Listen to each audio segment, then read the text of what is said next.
VF Corporation is known as one of the world's biggest names in apparel, footwear, and accessories. But being the largest doesn't always mean being the top producer. The truth lies in their revenue figures. And today, we'll break down their revenue over the last 10 years, just like the smartest investors do. We'll uncover what really drives VF's success and what sets them apart from the competition. Let's dive in.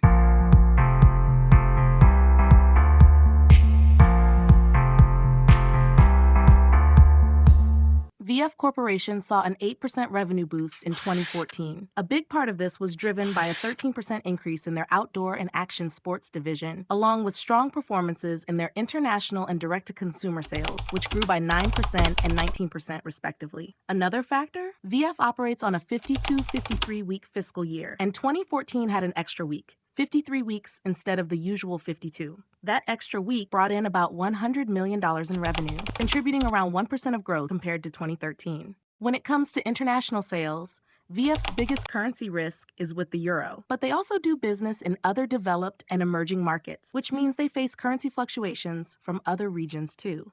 In 2014, changes in exchange rates hurt revenue by about $90.6 million. In 2015, VF saw a slight revenue growth of just 1%. This came mainly from a 3% increase in their outdoor and action sports division, along with strong performance in their international and direct-to-consumer businesses. But there was a 5% drop due to negative foreign currency impacts. Now, if we look beyond the currency issue, sales actually grew in every region globally. However, a few things worked against VF that year. Unusually warm weather in the fourth quarter, a weaker retail environment, and the comparison to that extra week from 2014, which hurt the 2015 numbers by about 1%. So here's a quick breakdown. Positive factors included growth in outdoor and action sports and international sales. The negatives were mainly currency issues, weather, and a tough retail environment. All in all, it wasn't a massive year for VF, but they still showed some growth despite a few hurdles. In 2016, VF's revenue was pretty much the same as 2015. They saw some solid growth in areas like outdoor and action sports and imagewear, up 2% in both. Their international and direct-to-consumer businesses also kept performing strong. But they had a 1% hit from foreign currency and slower sales in jeanswear and sportswear. What were the external factors? Foreign currency took a bite, dropping revenue by 1%. Market softness in jeanswear and sportswear also held them back. Now about management's decisions. VF decided to divest their Contemporary Brands Coalition in 2016, so the revenue from those businesses was moved to the discontinued operations section of the income statement. And here's something important. Not only did that affect 2016, but they also removed revenue from those divested businesses from previous years to keep everything consistent. Despite that, they still managed to see growth in outdoor and action sports and imagewear. Here's the quick breakdown for 2016. Good stuff. Growth in outdoor and action sports and imagewear. Strong international and direct-to-consumer sales. Not so good stuff. Foreign currency impact of 1%. Slower sales in jeanswear and sportswear. Impact from divestitures, with revenue moved to discontinued operations and removed from past years. In 2017, VF Corporation kicked off a fresh new strategy to bring their brands closer to customers, focusing more on what shoppers actually want and investing in retail. And that move totally paid off, with big growth across several parts of the business. Here's the scoop on 2017's revenue numbers. VF's revenue climbed 7% to hit $11.8 billion. And just to be clear, this is after they moved revenue from discontinued operations out of the 2016 numbers. Outdoor and action sports division had a solid year, growing 8% to $8.2 billion, thanks partly to a bit of help from currency fluctuations. Their direct-to-consumer sales jumped a huge 17%, with online sales soaring by 34% and 111 new retail stores opening. International revenue went up 12%, which was also helped out a bit by currency shifts, and it made up 41% of their total revenue. The imagewear division got a boost too, thanks to the October 2017 acquisition of Williamson-Dickie, which contributed $247.2 million in revenue. On top of all that, VF continued to shape up its business by selling off their licensing business and announcing plans to let go of the Nautica brand. While most of their segments did really well, they did see jeanswear sales dip a bit. Also, in 2017, VF made a change to their fiscal year. They decided to shift their fiscal year end to the Saturday closest to March 31st rather than December 31st. So they had a transition quarter running from December 31st, 2017 through March 31st, 2018, and their next fiscal year would start on April 1st, 2018, and end March 30th, 2019. 2017 at a glance.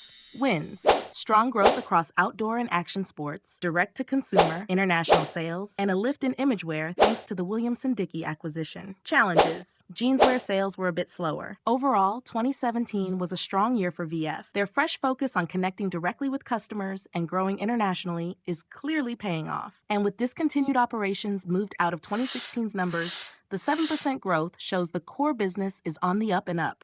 2018 update. VF made some big moves in 2017 and 2018, reshaping their business with acquisitions, sales, and a strategic spin-off. Let's break it down. Acquisitions.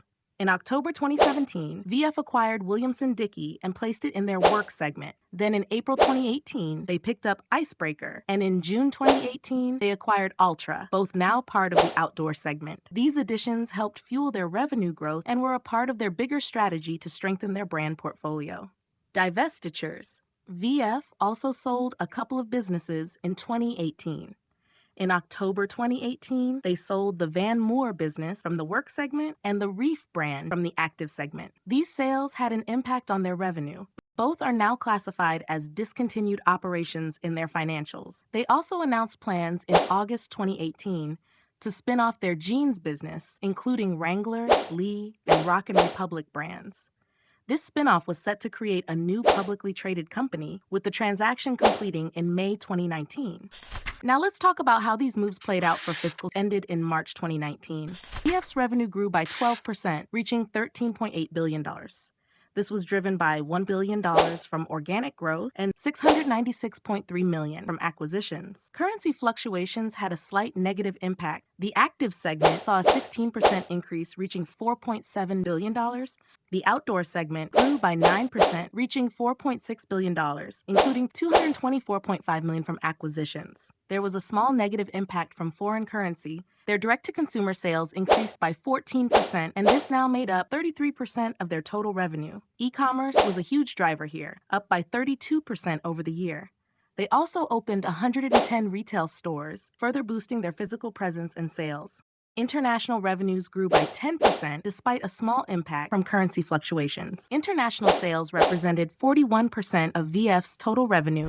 Summary: wins.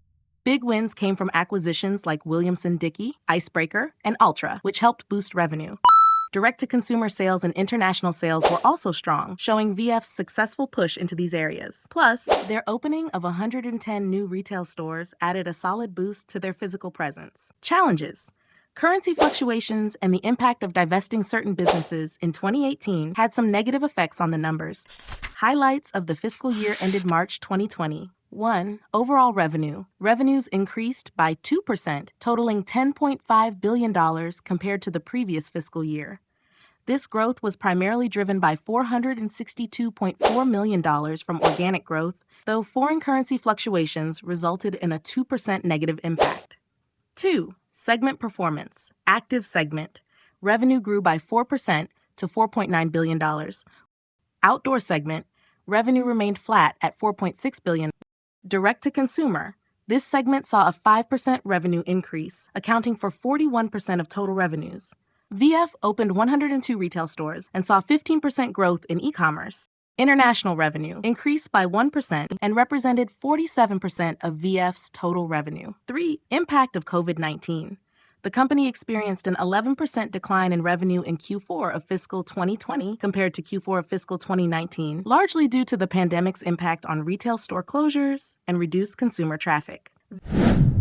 Highlights of the fiscal year ended March 2021. Acquisitions and divestitures. On December 28, 2020, VF acquired 100% of the outstanding shares of Supreme Holdings. The results of Supreme have been included in the active segment from the date of acquisition. On January 21, 2020, VF announced the decision to explore the divestiture of its occupational workwear business, which included brands such as Red Cap, Bulwark, Workrite, and others. As of March 28, 2020, this business met the criteria for held for sale and discontinued operations, and the results have been reported accordingly. In April 2021, VF entered into an agreement to sell this business for approximately $605 million in net cash, expected to close in fiscal 2022. Overall revenue. Total revenues decreased by 12% to $9.2 billion compared to the fiscal year ended March 2020, largely due to the impacts of COVID-19. The fiscal year included an extra week compared to the previous year, which contributed to the results, and there was a 2% favorable impact from foreign currency. Direct-to-consumer revenues accounted for 45% of VF's total revenue. VF opened 80 new retail stores and acquired 12 Supreme brand stores. E-commerce revenue saw a 67% increase compared to the previous fiscal year, with 3% favorable impact from foreign currency and 9% contribution from the Supreme acquisition. International revenue. International revenues decreased by 7% compared to the fiscal year ended March 2020, including a 4% favorable impact from foreign currency. International revenues represented 50% of VF's total revenues in the fiscal year ended March 2021. Impact of COVID-19. The COVID-19 pandemic caused disruptions to VF's operations, including store closures, supply chain disruptions, and reduced consumer demand. Despite this, VF's strong digital presence and global footprint helped mitigate some of the negative effects. Q4 of fiscal 2021 showed a 23% increase in revenues compared to the same period in fiscal 2020. Highlights of the fiscal year ended March 2022.